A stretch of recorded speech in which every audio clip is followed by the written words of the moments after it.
Hi guys, welcome to TN jobs Tamil. Central கவர்மெண்ட்லேருந்துட்டு group C ரெக்ரூட்மெண்ட்டுக்கான notification வந்திருக்கு. இந்த நோட்டிஃபிகேஷன் பொறுத்த வரைக்கும் எந்த ஒரு இன்டர்வியூவும் கிடையாது. ஒன்லி ஒரே ஒரு எக்ஸாம். அந்த எக்ஸாமை நீங்கள் பாஸ் பண்ணிட்டீங்க அப்படின்னா டாக்குமெண்ட் வெரிஃபிகேஷனுக்கு கால்ஃபர் பண்ணுவாங்க. டாக்குமெண்ட் வெரிஃபிகேஷனில் எல்லா டாக்குமெண்ட்ஸும் செக் பண்ணிவிட்டு வேலிடான டாக்குமெண்ட்ஸ் இருந்துச்சு அப்படின்னா உங்களை செலக்ட் பண்ணிவிட்டு தென் வந்துட்டு உடனடியாக வந்துட்டு ஜாப் வந்துட்டு ஆஃபர் பண்ணுவாங்க. இந்த ஜாபுக்கான சேலரியை பொறுத்த வரைக்கும் ஸ்டார்டிங் சேலரி 34,000 ரூபா. ஏன்னா சென்ட்ரல் கவர்மெண்ட் ஜாபுங்கிறனால ஒரு government job, permanent job. So அதனால் சேலரி வந்துட்டு அதிகமாக தான் இருக்கும். அப்ளை பண்ணுறதுக்கான லாஸ்ட் டேட் எப்போது அப்படின்னா ஜனவரி மாதம் 6ஆம் தேதி தான் லாஸ்ட் டேட்டு. ஸோ அனைத்து மாவட்டங்களுமே அப்ளை பண்ணிக்கலாம். ஆண் பெண் இருபாலருமே அப்ளை பண்ணிக்கலாம். எலிஜிபிலிட்டி க்ரைட்டீரியா வந்துட்டு நீங்கள் மினிமம் 10th படிச்சிருக்கணும், மேக்ஸிமம் டிகிரி முடிச்சிருக்கலாம். அது வந்துட்டு போஸ்ட்டு வர மாறுது. ஓகேங்களா? எவ்வளோ வேக்கன்சி இருக்குது அப்படின்னா 16 வேக்கன்சி இருக்குது. இந்த நோட்டிஃபிகேஷன் டேட் எப்போ வந்தது அப்படின்னா 15 நவம்பர் தான் வந்தது. ஓகேங்களா? ஸோ முன்னாடியே சொன்ன மாதிரி லாஸ்ட் டேட் வந்துட்டு ஜனவரி 6ஆம் தேதி தான் லாஸ்ட் டேட்டு. இந்த அப்ளிகேஷன் மோடு வந்துட்டு ஆஃப்லைன் மோட். ஸோ ஃபஸ்ட்டு இந்த நோட்டிஃபிகேஷன் எப்படி அப்ளை பண்ணுறது அப்படின்னு பார்க்கலாம். இதனோட பிடிஎஃப் வந்துட்டு நான் கீழே லிங்க் டிஸ்கிரிப்ஷனில் கொடுக்குறேன். செக் பண்ணி டவுன்லோட் பண்ணிக்கோங்க. ஸோ வாங்க எப்படி அப்ளை பண்ணுறதுன்னு பார்க்கலாம். ஃபர்ஸ்ட்டு வந்துட்டு அட்வர்டைஸ்மெண்ட் நம்பர், இது வந்துட்டு நான் அதுக்கப்புறமேட்டுக்கு நான் ஷோ பண்ணுறேன். அதில் வந்துட்டு அட்வர்டைஸ்மெண்ட் நம்பர் இருக்கும். ஸோ அந்த நம்பர் வந்துட்டு நீங்கள் இங்கே கொடுக்குற மாதிரி இருக்கும். தென் என்ன போஸ்ட்டுக்கு நீங்கள் அப்ளை பண்ணுறீங்க, அது அப்ளிகேஷன் ஃபீஸ் டீட்டெயில்ஸ் நோனா நோன் கொடுங்க, இல்லை பே பண்ணுறீங்க அப்படின்னா எஸ் கொடுங்க. எஸ் கொடுத்துட்டு எவ்வளோ பே பண்ணுறீங்க அப்படின்னு நீங்கள் எழுதணும். கேட்டகரி, நீங்கள் எந்த கேட்டகரியில் இருக்கீங்க அப்படின்னு இங்கே செலக்ட் பண்ணுற மாதிரி இருக்கும். தென் என்ன கேட்டகரிக்கு நீங்கள் போஸ்ட் அப்ளை பண்ணுறீங்க அப்படின்னு இங்கே அப்ளை பண்ணுற மாதிரி இருக்கும். இங்கே வந்துட்டு நீங்கள் photo, passport size photo duly signed across by the candidate, passport size photo வந்துட்டு இங்கே நீங்கள் ஒட்டுற மாதிரி இருக்கும். நேமு, உங்களுடைய நேம் வந்துட்டு எப்படி இருக்கணும்னா கேப்ஸில் இருக்கணும். அதில் ஃபர்ஸ்ட் நேம் இங்கே, middle name, then last name 3ஆக பிரித்து எழுதுகிற மாதிரி இருக்கும். Then father's or husband name, suppose married ஆனவங்க அப்படின்னா ஹஸ்பண்ட் நேம் எழுதிக்கலாம். பர்மனெண்ட் அட்ரஸ், உங்களுடைய சொந்த அட்ரஸை வந்துட்டு எழுதணும். அப்புறமேட்டுக்கு அட்ரஸ் ஃபார் த கரஸ்பாண்டன்ட் அப்படின்னு இருக்குது. அதாவது ரெண்டும் ஒரே மாதிரி இருந்துச்சுன்னா ஒரே மாதிரி கொடுங்க, இல்லை வெவ்வேறு இருக்குது அப்படின்னா வெவ்வேறு கொடுங்க. தென் பின்கோட், அப்புறம் டெலிஃபோன் நம்பர், ஓகேங்களா, அந்த எஸ்டிடி கோடோடு கேட்குறாங்க இருந்தால். தென் இமெயிலு, அப்புறமேட்டுக்கு மொபைல் நம்பர், இது எல்லாமே வேலிடாக இருக்கணும். உங்களுக்கு பக்கத்தில் இருக்கிற ரயில்வே ஸ்டேஷன் உடைய அட்ரஸ் வந்துட்டு எழுத சொல்லியிருக்காங்க. அண்ட் அதனுடைய நேமு, டேட் ஆஃப் பர்த்து, இந்த மாதிரி இந்த இதில் வந்துட்டு டேட் ஆஃப் பர்த் கொடுக்கணும். ஃபர்ஸ்ட் வந்துட்டு டேட்டு, மந்த்து, இயரு. அதுக்கப்புறம் உங்களுடைய வயசு 6/1/25, அதாவது இந்த நாள் அப்போ உங்களுக்கு என்ன வயசு அப்படின்னு நீங்கள் எழுதணும். அந்த வயசு வந்துட்டு இயர்ஸு, மந்த்ஸு அண்ட் டேஸு 3மே எழுதணும் அப்படின்னு சொல்லியிருக்காங்க. சப்போஸ் நீங்கள் வந்துட்டு வேலை பண்ணுறீங்க அப்படின்னா உங்களுடைய இப்போ வேலை பார்த்துருக்கோடைய சம்பளம் எவ்வளோ அப்படின்னு கேட்டிருக்காங்க. அது வந்துட்டு ஆப்ஷனல் தான். இப்போது எஜுகேஷ்னல் குவாலிஃபிகேஷனோட டீட்டெயில்ஸ் கேட்குறாங்க. இதில் ஃபர்ஸ்ட்டு நீங்கள் எக்ஸாம்ஸ் பாஸ்டு, நீங்கள் என்னென்ன எக்ஸாம்ஸ்லாம் பாஸ் பண்ணீங்க, என்ன போர்டில் வந்துட்டு நீங்கள் பாஸ் பண்ணீங்க, எப்போ பாஸ் பண்ணீங்க, என்னென்ன சப்ஜெக்ட்ஸ் நீங்கள் பாஸ் பண்ணும்போது என்னென்ன சப்ஜெக்ட்ஸில் பாஸ் பண்ணீங்க, டிவிஷன், அப்புறமேட்டுக்கு பர்சன்டேஜ் ஆஃப் மார்க்ஸ் அப்டைன்டு. இது வந்துட்டு என்னென்னா 10th மட்டும் நீங்கள் எழுதினா போதும். அதாவது starting with 10th standard. Suppose நீங்கள் டிகிரி முடிச்சிருக்கீங்க அப்படின்னா இங்கே 10th, 11th, தென் 12th இருக்கும். அப்புறமேட்டுக்கு உங்களுடைய டிகிரி, அந்த இது டீட்டெயில்ஸ் எல்லாமே எழுதுகிற மாதிரி இருக்கும். இது வந்துட்டு நீங்கள் வேலை பார்த்துட்ருக்கீங்க அப்படின்னா அவங்களுக்கு, அதாவது நீங்கள் என்ன எம்ப்ளாயராக இருக்கீங்க, நீங்கள் வேலை செய்கிற இடத்தோடைய அட்ரெஸ்ஸு, என்ன போஸ்ட்டில் இருக்கீங்க, அந்த போஸ்டோடைய பே ஸ்கேல் எவ்வளோ அப்படின்னு கேட்டிருக்காங்க. பீரியடு, நீங்கள் எப்போ வந்துட்டு ஜாயின் பண்ணீங்க, எப்போ வந்துட்டு முடிப்பீங்க அப்படிங்கிற பீரியடு. அப்புறம் வேலை செய்கிறதுக்கான டோட்டலாக எவ்வளோ சேல்ரி வாங்குறீங்க, நீங்கள் வேலை செய்யும்போது என்னென்ன வேலையெல்லாம் பண்ணுவீங்க, உங்களோட ஜாப் நேச்சர் என்ன அப்படின்னு கேட்டிருக்காங்க.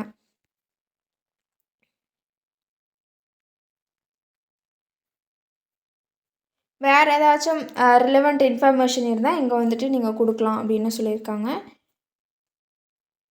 டிக்ளரேஷன், அதாவது அந்த டிக்ளரேஷனை ஃபுல்லாக படித்து பார்த்துட்டு என்ன பிளேஸு டேட்டு அப்படின்னு எழுதிட்டு உங்களுடைய சைன் வந்துட்டு இங்கே அப்ளை சைன் பண்ணணும். ஓகேங்களா? சைன் பண்ணிவிட்டு இந்த ஃபார்ம் ஆஃப், அதாவது இது வந்துட்டு எதுக்கு அப்படின்னா பேக்வேர்ட் கிளாஸஸாக இருந்தீங்க அப்படின்னா அந்த உங்களுக்குக்கான சர்டிஃபிகேட்டு இதை வந்துட்டு நீங்கள் ஃபுல்லாக ஃபில் பண்ணி நீங்கள் வந்துட்டு சைன் வாங்குற மாதிரி இருக்கும். மேஜிஸ்ட்ரேட்டுக்கிட்ட சைன் வாங்குற மாதிரி இருக்கும். ஓகேங்களா? ஸோ இம்பார்ட்டன்ட் டீட்டெயில்ஸ் பற்றி பார்க்கலாம்.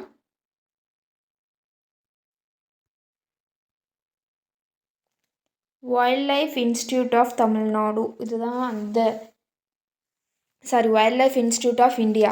ஓகேங்களா? இது வந்துட்டு ஒரு சென்ட்ரல் கவர்மெண்ட் ஜாப்னு நான் முன்னாடியே சொன்னேன். அட்வர்டைஸ்மெண்ட் நம்பர், அந்த அப்ளிகேஷன் ஃபார்மில் சொன்னேன் இல்லையா, அது வந்துட்டு இந்த நம்பர் தான் கொடுக்கணும். இந்த ரெக்ரூட்மெண்ட் நோட்டிஃபிகேஷனோட டேட்ஸ்லாம் நான் முன்னாடியே சொல்லிட்டேன். என்னென்ன போஸ்ட் இருக்குது, அந்த போஸ்ட்டுக்கான எலிஜிபிள் எல்லாமே பார்த்துடலாம். ஃபர்ஸ்ட்டு போஸ்ட் என்ன அப்படின்னா டெக்னிக்கல் அசிஸ்டண்ட். இந்த டெக்னிக்கல் அசிஸ்டண்ட்டுக்கு 34,000 வந்துட்டு சேலரி கொடுக்குறாங்க. என்ன கேட்டகரியில் போஸ்ட் எடுக்கிறாங்க அப்படின்னா எஸ்சியில் ஒரு வேக்கன்சி. போஸ்டோடைய பிரிவு பார்த்தோம்னா குரூப் பி. இதுக்கு என்ன குவாலிஃபிகேஷன், எஜுகேஷனல் குவாலிஃபிகேஷன்னா பிஎஸ்சி முடிச்சுக்கலாம், பிசிஏ, பிஇ, பிடெக் எந்த வேணாலும் முடிச்சிருக்கலாம். இல்லைனா பிஎஸ்சியில் வந்துட்டு போஸ்ட் கிராஜுவேட், கம்ப்யூட்டர் சயின்ஸில் போஸ்ட் கிராஜுவேட் ஏதாச்சும் ஒரு கவர்மெண்ட் ரெக்கக்னைஸ் இன்ஸ்டியூட்டில் முடிச்சிருக்கணும் அப்படின்னு சொல்கிறாங்க. இல்லைனா 3 இயர்ஸ் ஃபுல் டிப்ளமோ வந்துட்டு சிஎஸ்லேயோ இல்லை ஐடிலையோ முடிச்சிருக்கணும் அப்படின்னு சொல்கிறாங்க இந்த போஸ்ட்டு. செகண்ட் போஸ்ட் என்னென்னா டெக்னிக்கல் அசிஸ்டண்ட். டெக்னிக்கல் அசிஸ்டண்ட்னா இது இன்ஜினியரிங் பேஸ்டான வரும். சேலரி பார்த்தோம் அப்படின்னா 34,000. எந்த பிரிவுலேருந்து ஆளுங்களை எடுக்கிறாங்க அப்படின்னா யூஆர் வேக்கன்சி 1 இருக்குது, குரூப் பி தான். இதில் வந்துட்டு 3 இயர்ஸ் ஃபுல் டைம் டிப்ளமோ முடிச்சிருக்கணும். எதில் அப்படின்னா சிவில் இன்ஜினியரிங் இல்லைனா வந்துட்டு ஆர்கிடெக்டில் முடிச்சிருக்கணும். இல்லைனா பிடெக் இன் சிவில் இன்ஜினியரிங், பிஇன்னு ஆர்கிடெக்டில் முடிச்சிருக்கணும் அப்படின்னு சொல்லியிருக்காங்க. செகண்ட் போஸ்ட் என்ன அப்படின்னா assistant, technical assistant audio visual அப்படின்னு சொல்லக்கூடிய போஸ்ட்டு. இந்த போஸ்ட்டுக்கான சேலரி 34,000 ஸ்டார்ட் ஆகுது. எஸ்டிக்கு ஒரு வேக்கன்சி கொடுத்துருக்காங்க, குரூப் பி இந்த வேலைக்கான கிளாஸிஃபிகேஷன். பிஎஸ்சி, அதாவது பிஎஸ்சியில் சிஎஸ்சி எலக்ட்ரானிக்ஸ் எதனாலும் முடிச்சிருக்கலாம், பிசிஏ ஆர் இல்லைனா பிஎஸ்சியில் வந்துட்டு 1 இயர் டிப்ளமோ கோர்ஸ் வந்துட்டு முடிச்சிருக்கணும் அப்படின்னு சொல்லியிருக்காங்க. அடுத்த போஸ்ட் என்ன அப்படின்னா டெக்னீஷியன் ஃபீல்டு.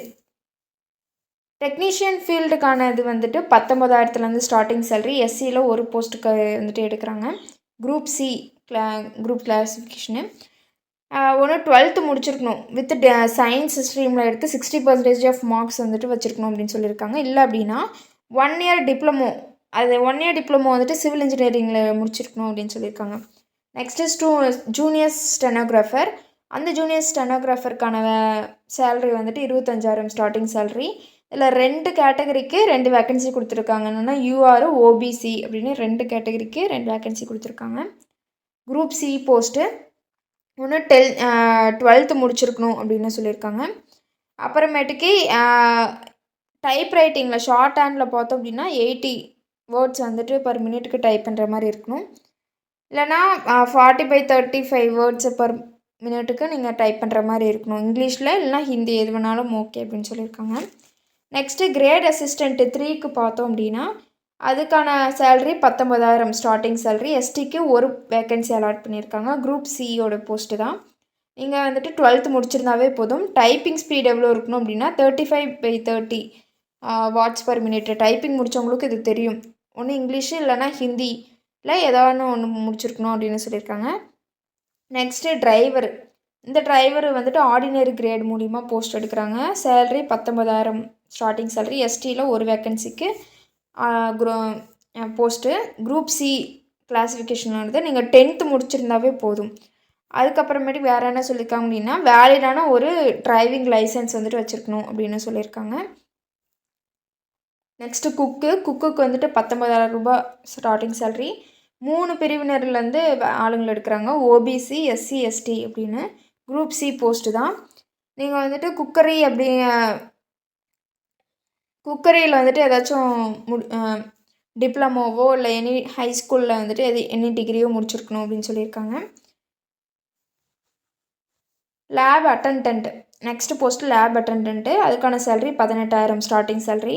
ஓபிசியில் 3 யூஆரில் 3 வேக்கன்சியும், ஓபிசியில் 1 வேக்கன்சியும், எஸ்டியில் 1 வேக்கன்சியும் கொடுத்துருக்காங்க. குரூப் சி போஸ்ட்டு தான் இது எல்லாமே வரது வந்துட்டு குரூப் சி போஸ்ட்டு தாங்க.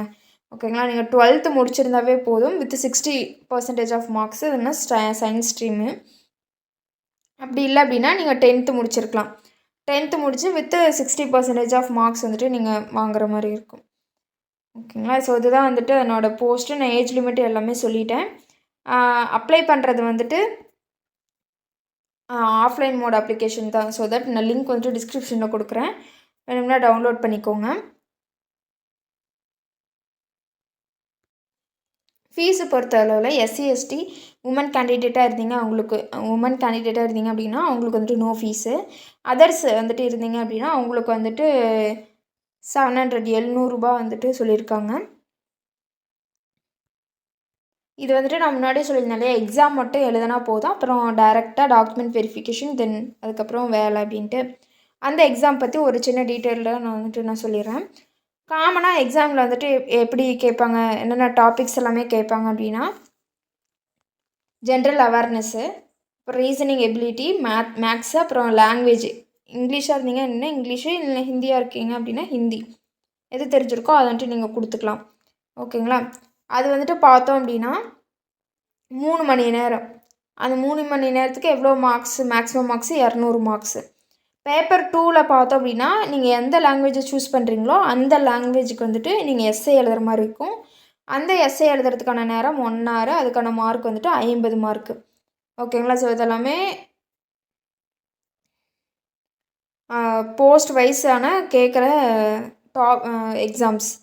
அந்த இப்போ ஜென்ரல் அவேர்னஸ்னால் டோட்டலாக 25 கொஷின்ஸு, ரீசனிங் எபிலிட்டினா 25 questions, mathematical ability 25 question, English language பொறுத்த வரைக்கும் 25 கொஷின்ஸ். ஓகேங்களா, ஸோ டோட்டலாக வந்துட்டு 200 கொஷினுக்கு 200 மார்க். அப்போ ஒரு கொஷினுக்கு 1 மார்க்கு.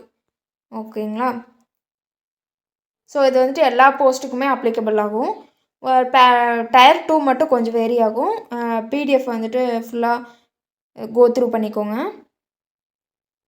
இதில் வந்துட்டு நெகட்டிவ் மார்க்கிங்கும் இருக்குது. அதாவது ஒரு கொஷினுக்கு 1 மார்க்குன்னு நான் சொல்லிட்டேன். அதுக்கப்புறம் வேறு ஏதாச்சும் கொஷின் நீங்கள் தப்பாக போட்டிருந்தீங்க அப்படின்னா 1/4 மார்க் வந்துட்டு 0.25 மார்க் வந்துட்டு குறைப்பாங்க அப்படின்னு சொல்லியிருக்காங்க. சிலபஸ் எல்லாமே பிடிஎஃப்லேயே இருக்குது, ஸோ செக் பண்ணி பார்த்துக்கோங்க.